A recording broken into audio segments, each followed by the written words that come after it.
Alright, and as a follow-up to the no spoilers video, I thought I'd make one discussing the more spoilery aspects as well, just a few minutes overview of my thoughts. So, like I said, the season certainly has its flaws, but I found nothing to be detrimental, nothing that I wouldn't expect from Ninjago at all. Biggest thing is it did just preserve the status quo. I believe I saw one quote where someone said it did so aggressively, and yeah, it kind of did. There was certain risks I feel like they could have taken, like Wu or Garmadon being killed off, maybe, or certain consequences to the ninja's actions, actually having the Overlord be defeated once and for all. But it also didn't do anything that was downright offensive towards the end. It was just very safe. And I do appreciate that, actually, because I'd rather it ends on something non-offensive, even if it's safer, than it ending on something that just feels wrong. They totally dropped the ball on Oni Lloyd. That was an awful, awful mistake, because they really went nowhere and was of no use to the plot. They also dropped the ball with Seabound at this point, having Nia losing her powers be of completely no consequence. They're just coming back. That being said, the finale I did find immensely entertaining. I thought they balanced all the side characters really, really well. It was fun to see them all come together, and a lot of them got great moments of their own, as well as all of the ninja getting great moments of their own. Garmadon completely steals the show this season, though it looks like the Garmadon comics are not canon based on what we've been given here. They could kind of fit in, considering this shows what Garmadon did immediately after March of the Oni.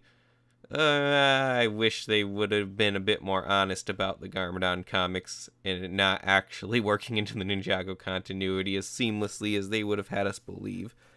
Overall, that's the biggest issue with this season, was the way that it was marketed and the way that the team kind of presented it to us gave a lot of vague expectations for a lot of people that weren't quite fair. They were never honest with us about what type of finale it was. They were never honest with us about what had consequences and what didn't, and I don't like that. They should really have been more straightforward with their audience on this, especially, like I said, if this is the end, which it seems to be, then they should have been just more honest with it. It feels like there are corporate mandates about what they were allowed to say or do in this finale.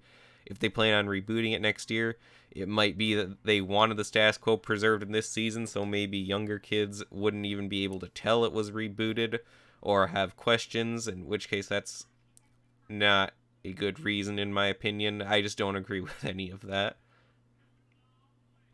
So yeah, definitely could have been done better at points. Definitely wasted some potential.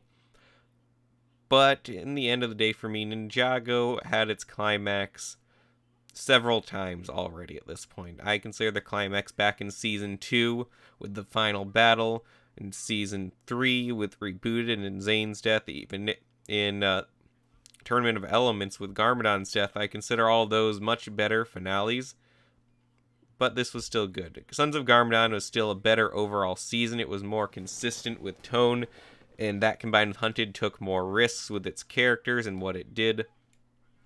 But this was still a good season overall. Not something I regret happening. I don't feel let down by it because I had mediated expectations going in. And if this is the end, then it's an end that I can be at peace with. Be sure to check out our upcoming podcast on the subject to get more in-depth thoughts as well as thoughts from the rest of the cast. Thanks for listening.